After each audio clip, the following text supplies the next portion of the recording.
Good morning students. आज हम हमारा नया चैप्टर 12 एल्जेब्रिक एक्सप्रेशन पढ़ेंगे। ठीक है, एल्जेब्रिक एक्सप्रेशन के अंदर हमारे पास क्या है, बीजीय व्यंजक जिसे हम कहते हैं। ठीक है, यहाँ का इंट्रोडक्शन है कि क्या होता है एक्सप्रेशन।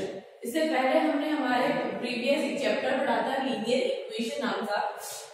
लीनियर इक्वेशन या फिर सिंपल इक्वेशन, सिंपल इक्वेशन जिसे हम क्या क्या कहते थे, सरल समीकरण।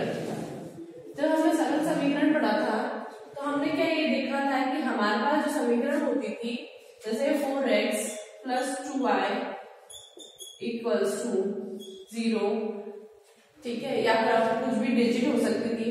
तो ये जो होती थी ये सरल समीकरण होती थी। इसमें क्या है हमारे पास यहाँ = आपको लगता था ताकि हमारे पास इसकी वैल्यू हम फाइंड आउट कर सकते थे। अब हमारे पास एक्सप्रेशन आता है। एक्सप्रेशन क्या होता है, ये जो आपकी एक साइड है ये आपको क्या कहते हैं हम, एक्सप्रेशन। तो ये सब चीजें क्या थी, एक्सप्रेशन। अगर आपके = ना हो तो ये क्या है हमारे पास, ये एक्सप्रेशन है। और = समथिंग है हमारे पास लीनियर इक्वेशन, जब हमने पढ़ी थी उस पर डिटेल में पढ़ा था। ठीक है, इसके बाद हम ये देखते हैं कि हमारे पास जो भी एक्सप्रेशंस हैं उनके बारे में कि क्या होती है, वो होती है हमारे पास कॉम्बिनेशन ऑफ टर्म्स, आपके पदों का समूह। ये होती है हमारे पास कॉम्बिनेशन ऑफ टर्म्स।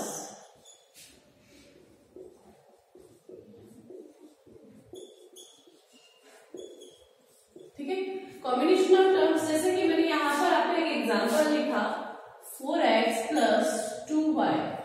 अब टर्म्स है तो क्या है हमारे पास, समूह है। समूह कैसे, ये जो ऑपरेटर है इस ऑपरेटर के आपकी ये टर्म है, ये टर्म है। ठीक है, इस ऑपरेटर से जो सेपरेट होती है ये आपकी एक सिंगल टर्म और एक ये टर्म। ठीक है, बात करते हैं वेरिएबल्स की। तो वेरिएबल्स क्या होते हैं, ठीक है, ये जो वेरिएबल्स हमारे पास चर जो है हमारे पास, ये आपकी अल्फाबेट्स होते हैं। जैसे इसमें x और y लिखा हुआ है हमारे पास, ये आपकी चर, ये भी आपका है चर है। तो हमारे पास वेरिएबल्स क्या होते हैं, जो भी अल्फाबेट्स हमारे A to Z जो भी हम लेते हैं, और ये वेरिएबल्स की वैल्यू क्या है, इनकी वैल्यू हमेशा चेंज होती रहती है। Value of variables can change, आप उनको चेंज कर सकते हैं। अगर मैं कहूँ कि x की वैल्यू अगर हमारे पास 4x दे रखा है और x की वैल्यू हमारे पास गिवन है, हमें 0 दे रखी हो, तो इसकी वैल्यू क्या आ जाएगी, 0। ठीक है, अगर मैं ये कहूँ कि x की 4x हमारे पास एक्सप्रेशन दे रखी है, x की वैल्यू हमें दे रखी है 2, तो x की वैल्यू को यहाँ रखो 4 × 2, तो इसकी वैल्यू कितनी है, 8। तो हमारी देखिए 4x की वैल्यू चेंज हो रही है। क्यों चेंज हो रही है, क्योंकि हमारा x की वैल्यू चेंज हो रही है, इससे हमारे पास क्या है, एक्सप्रेशन की वैल्यू चेंज हो रही है। तो हम ये कह सकते हैं हमारे पास जो वेरिएबल है वो चेंज हो सकते हैं। ठीक है, इनकी वैल्यू भी चेंज हो सकती है। नेक्स्ट हम बात करते हैं कांस्टेंट। कांस्टेंट मतलब हमारे पास अचर। जैसे हमारे पास अगर 4x + 2y + 9, ये जो 9 है ये क्या है हमारे पास, कांस्टेंट है, मतलब अचर है। इसकी वैल्यू कभी चेंज नहीं होगी। 4x में अगर हम x की वैल्यू चेंज करेंगे तो 4x की वैल्यू चेंज है, y चेंज कर सकते हैं। तो यहाँ 9 है, इसकी वैल्यू हमेशा 9 ही रहेगी, इसकी वैल्यू चेंज नहीं होती है। Value of constant not change. ठीक है, तो वैल्यू क्या होती है, इसकी चेंज नहीं होती है। बात करते हैं नेक्स्ट, इसके अंदर फैक्टर, गुणनखंड। आपके क्वेश्चन के अंदर फैक्टर्स भी निकालने पड़ेंगे आपकी एक्सप्रेशन से, ठीक है, व्यंजक से। तो फैक्टर्स क्या होते हैं, अगर यहाँ पे आपकी फॉर्मूला यहाँ पे लिखा हुआ है 4x, तो 4x ये आपकी क्या है, टर्म है। इस टर्म के फैक्टर निकालने, इस टर्म के फैक्टर क्या होंगे आपके, एक तो 4 है और एक x है। 2y के फैक्टर निकालो। अगर यहाँ 2xy लिखा होता या 2y² लिखा होता तो क्या होता, अगर 2y² है तो यहाँ पे क्या आएगा 2y, ये आपके फैक्टर है। 9 है, 9 के फैक्टर क्या होंगे, 9 1, क्योंकि 9 होता है। तो ये हमारे फैक्टर्स होते हैं, गुणनखंड निकालने के लिए आएगा क्वेश्चन के अंदर। नेक्स्ट हमने बात करी है टर्म्स। टर्म्स को मैंने शुरू में बता दिया था, वो क्या था, पद। आपके ऑपरेटर से जो सेपरेट होती है वो ये 4x एक पद है, मतलब एक टर्म है, ये एक टर्म है, ठीक है। नेक्स्ट बात करते हैं कोफिशिएंट की। कोफिशिएंट क्या होता है, हमारे पास न्यूमेरिकल फैक्टर्स होते हैं, आपके संख्यात्मक गुणनखंड होते हैं। जैसे यहाँ पे हम मानते हैं कि अगर ये 4x लिया, 4x है, तो हमारे पास इसका जो न्यूमेरिक वैल्यू है ये हमारा क्या है, कोफिशिएंट है। आपको क्वेश्चन में पूछेगा कि अगर आपके 4xy दे रखा है तो 4xy, अगर y का कोफिशिएंट पूछना है तो वो क्या हम करेंगे, 4x लिखना है। अगर आपको कोफिशिएंट, आपको कांस्टेंट कोफिशिएंट या फिर न्यूमेरिक कोफिशिएंट पूछा जाता है तो क्या होगा, 4 इसका आंसर होगा। इस तरह से हमारे पास एक्सप्रेशन को डिफाइन करने के लिए अलग अलग है, यहाँ पे ऑपरेटर्स को सेपरेट करने वाली टर्म्स है, इस टर्म्स के फैक्टर्स हो सकते हैं 4 और x। इसमें क्या है, 4 हमारे पास कांस्टेंट है, आपके न्यूमेरिक वैल्यू है, और आपके x क्या है, हमारे पास वेरिएबल है, ठीक है। इसके बाद हम बात करते हैं हमारे पास जो टर्म्स होती है वो लाइक और अनलाइक दो तरीके की टर्म्स होती है। सो हमारा नेक्स्ट टॉपिक है like and unlike terms. Like terms कौन सी होती है, अनलाइक टर्म्स कौन सी होती है, ठीक है। पहले तो हम जानते हैं कि टर्म्स हमारे पद होते हैं। लाइक टर्म वो होती है जिनमें हमारे पास जो आपके अलजेब्रिक एक्सप्रेशन जो होते हैं वो आपके सेम होते हैं। जैसे कि हम क्या है, 4x 5x, इसमें क्या है, दोनों के क्या है, एक तो आपकी कांस्टेंट वैल्यू, एक आपकी क्या है, आपके x है, इसमें भी x है। अगर 4x और 5y कहती, इसमें x और इसमें y है, तो ये तो हमारे पास क्या है, दोनों लाइक टर्म्स है, मतलब समान पद है, और ये दोनों क्या है, अनलाइक टर्म्स है, ठीक है, असमान पद। तो जब भी हम बात करेंगे लाइक टर्म्स और अनलाइक टर्म्स की, हम ये क्यों यूज कर रहे हैं, क्योंकि हमारे पास जब भी एडिशन और सब्ट्रैक्शन होता है वो हमेशा क्या है, लाइक टर्म्स में होता है। अनलाइक टर्म्स को हम एडिशन या फिर सब्ट्रैक्शन में नहीं यूज कर सकते हैं, ठीक है। बात करते हैं एडिशन और सब्ट्रैक्शन किस तरह से होगा। जैसे हमने एग्जाम्पल लिए है 4x प्लस 5y, अगर एडिशन करते हैं तो हमारे पास क्या आएगा, 4x और 5x होता तो हमारे पास क्या आएगा, 9x। अगर हमारे पास 4x और प्लस 5y आता तो हम इसको प्लस नहीं कर सकते थे, ठीक है। या फिर ऐसे कह सकते हैं हम, जब इसको ऐड करेंगे 4x प्लस 5y को, ये एक आपको एक टर्म दे रखी है, ठीक है, दूसरी टर्म आपको दे रखी है 3y प्लस 2x। तो हमें किस तरह से प्लस एडिशन करना है, हम दोनों इनको क्या करना है, ऐड करना है।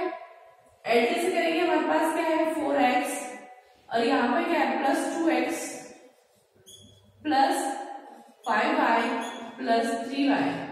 तो x वालों को प्लस करना है, y वालों को प्लस करना है, 6x प्लस 8y। तो हमारे पास हमेशा क्या, लाइक टर्म्स को हम प्लस करते हैं, और ये अनलाइक टर्म्स है, इनको प्लस नहीं करते, ये हमारे पास इसका आंसर आता है, ठीक है। इस तरह से हमारे पास आपके एक्सप्रेशंस है। नेक्स्ट हम बात करते हैं मोनोमियल, बायनोमियल, ट्राइनोमियल और पॉलिनोमियल। आपके पहले बात करते हैं मोनोमियल। मोनोमियल ऐसी टर्म्स या ऐसे पद जिसमें एक ही टर्म हो, ऐसा एक्सप्रेशन, ठीक है, ऐसा एक्सप्रेशन जिसमें एक ही टर्म हो, जैसे 4x एक ही टर्म हो। बात करते हैं बायनोमियल। बायनोमियल मतलब है द्विपद, द्विपद मतलब दो, बाय मतलब 2। तो हमारे पास क्या है, दो पद होने चाहिए, जैसे 4x प्लस 5y, ये क्या है, एक टर्म तो ये नहीं और एक टर्म ये है, तो दो टर्म हो गई है। ट्राइनोमियल में क्या होता है, तीन टर्म होनी चाहिए, 5x plus 4y plus constant भी हो सकता है इसके साथ, तो ये हमारे पास ट्राइनोमियल 1 2 3 तीन टर्म है। या फिर हम ऐसे कह सकते हैं 5x plus 4y plus xy, ये भी आपके 1 2 3 तीन टर्म्स है। आपके कोई सी भी तीन टर्म्स होनी चाहिए जो सेपरेट होती है आपके ऑपरेटर से। पॉलिनोमियल में आपकी कितनी हो सकती है, बहुत सारी हो सकती है, मतलब 3 से ज्यादा है। 4x 4y plus xy plus 2y square plus something something, कुछ भी इतना आपको मोर देन 3, जो हम उसको क्या बोलते हैं, पॉलिनोमियल, या फिर हम कहते हैं बहुपद, ठीक है। तो आपको इस तरह से है, आपका एडिशन सब्ट्रैक्शन एक्सप्रेशन के अंदर एडिशन हमने देख लिया कि किस तरह से एडिशन होता है। नेक्स्ट बात करते हैं हम इसकी सब्ट्रैक्शन की और किस तरह से हम इसको x की वैल्यू फाइंड करते हैं। यस, एडिशन तो हमने ऐसा देख लिया है कि किस तरह एडिशन होता है। एडिशन सिंपल होता है, सिर्फ लाइक टर्म्स को आपको लेकर दोनों को प्लस करना है। जब बात करते हैं हम सब्ट्रैक्शन की, अगर आपको दो टर्म्स दे रखी हो, जिसमें हमने एक टर्म ली है 3x + 11, एक टर्म है और दूसरी टर्म हमें दे रखी है 7x - 5। ठीक है, ये आपके टू टर्म्स में हमें बोला है कि सब्ट्रैक्शन करना है। ये कह सकता है 3x + 11 को माइनस करना है 7x - 5 से। ठीक है, हम इसको किस तरह से लिखेंगे, 3x में से माइनस करना तो 3x पहले माइनस का साइन माइनस 7x - 5। अब आपके ये क्या हमेशा ब्रैकेट में क्लोज होना चाहिए जो माइनस में है। क्यों होना चाहिए, क्योंकि ब्रैकेट के बाहर जो भी चीज होती है वो आपको अंदर वाले दोनों चीजें से मल्टीप्लाई होती है। ठीक है, अगर यहाँ माइनस है ये प्लस है, माइनस माइनस क्या हो जाएगा, प्लस हो जाएगा, माइनस माइनस प्लस क्या है, माइनस हो जाएगा। तो ये क्या आएगा -7 और माइनस माइनस क्या होता है, प्लस होता है मल्टीप्लाई के अंदर, तो यहाँ पर प्लस हो जाएगा, यहाँ माइनस हो जाएगा। ऐसा समझ सकते हैं तो ठीक है, नहीं तो हम ये मानते हैं कि आपका अगर माइनस आपके इमीडिएट ब्रैकेट के बाहर है, कोई वैल्यू नहीं है, अगर वैल्यू है तो वो वैल्यू और वो माइनस दोनों मल्टीप्लाई होता है। और अगर यहाँ से माइनस है तो माइनस मल्टीप्लाई होगा, तो माइनस में पावर है कि आपके जो अंदर जो ब्रैकेट के अंदर जो वैल्यूज है उनके साइन चेंज हो जाते हैं। तो हम सिंपली क्या लिखेंगे, 3x + 11 ऐसा लिख लीजिए। माइनस को अगर इंटू से हमने क्या बोला है कि आपके साइन चेंज है, तो यहाँ प्लस का साइन है तो मैं यहाँ माइनस का साइन लगा दूं, यहाँ माइनस है तो उसको प्लस कर दूं। ये सिर्फ मल्टीप्लाई होता है ना तब होता है, ठीक है, ब्रैकेट से बाहर है। अब यहाँ पे देखो ये वाली टर्म और ये वाली टर्म लाइक है, इन दोनों का करो 3x - 7x और ये दोनों आपके सेम है, कांस्टेंट है दोनों। ठीक है, तो क्या आएगा +11 + 5, तो आपके क्या आएगा 3x और 7x माइनस करना है तो क्या आएगा 4x और आपके साइन कौन सा आएगा, जो बड़ा है तो 7 बड़ा है तो हमारे पास क्या है -4x + 11 और +5 क्या हो जाएगा +16। तो ये हमारी जो एक्सप्रेशन है आपकी, इसका आंसर है। इस 4x और इस 16 को ना तो प्लस कर सकते हैं ना माइनस कर सकते हैं, क्योंकि ये दोनों क्या है, अनलाइक टर्म्स है, मतलब असमान पद है। ठीक है, अब हम बात करते हैं हमारे पास फाइंडिंग द वैल्यू। ठीक है, finding the value of expression. अगर हमारे पास एक एक्सप्रेशन मान लीजिए, एग्जांपल ले लीजिए 3x + 2y - 2xy। ठीक है, अब उसमें क्या है कि x की वैल्यू हमें 2 दे दी है और y की वैल्यू हमें 1 दी है। ठीक है, दो वैल्यू हमें गिवन है, तो ये जो x की वैल्यू है y की वैल्यू है, हम इसको एक्सप्रेशन में रखेंगे। आपको हो सकता है कि एक x ही दे रखा हो या फिर y दे रखा हो। ठीक है, अगर हम कहेंगे x की वैल्यू तो x मल्टीप्लाई तो 3 इंटू मल्टीप्लाई 2, क्योंकि x की वैल्यू क्या है 2, 3 और x के बीच में अगर कोई साइन नहीं है तो इसका मतलब है ये मल्टीप्लाई के अंदर है, प्लस 2 × 1, क्योंकि y की वैल्यू कितनी है 1 माइनस 2 मल्टीप्लाई x की वैल्यू 2 मल्टीप्लाई y की वैल्यू 1। ये क्या है 3 × 2 = 6, 6 + 2 माइनस 2 × 2 = 4। ठीक है, तो क्या हो गया 6 + 2 8, 8 - 4 4, और वो भी किसका प्लस का, क्योंकि प्लस का डिजिट आगे बड़ी है। ठीक है, अगर इसी को एक्सप्रेशन को हम ये लिख लेते हैं, एक और एक्सप्रेशन ऊपर हमारे पास होती कि 2x + y², उसको निकालना होता तो 2 मल्टीप्लाई आपके 2 + 1 का स्क्वायर, सॉरी 1 का स्क्वायर तो हमारे पास 1 ही होता है। तो अगर हम ये मानते हैं कि ये 4 + 1 ये क्या आ जाएगा 5 हो जाएगा। अगर ऐसी एक्सप्रेशन आती है x 2x² + yxy। ठीक है, तो कैसे सॉल्व करते हैं, 2 मल्टीप्लाई, अब x के ऊपर स्क्वायर लगा है तो x की वैल्यू हमारे पास क्या है 2, तो मतलब 2 का स्क्वायर हमारे पास पता है कि हमारे पास क्या होता है। ठीक है, x की वैल्यू हमारे पास क्या है 2 और y की वैल्यू हमारे पास क्या है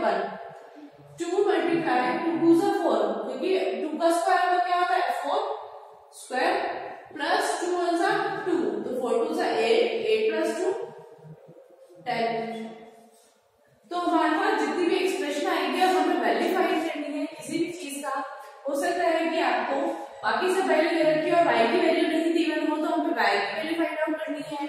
एक्सप्रेशंस आपको किसी भी अलग अलग तरीके से पूछा जा सकता है। इस पूरी एक्सरसाइज में आपको एक्सप्रेशन, टर्म्स, बायनोमियल है, नॉमिनल है, आपके मोस्ट इम्पोर्टेंट है कि आपको प्लस माइनस आना ही चाहिए कि किस तरह से आपको एक्सप्रेशन को प्लस या फिर माइनस करते हैं। ठीक है, हम इसकी एक्सरसाइज हमारे नेक्स्ट वीडियो में देखेंगे। Thank you.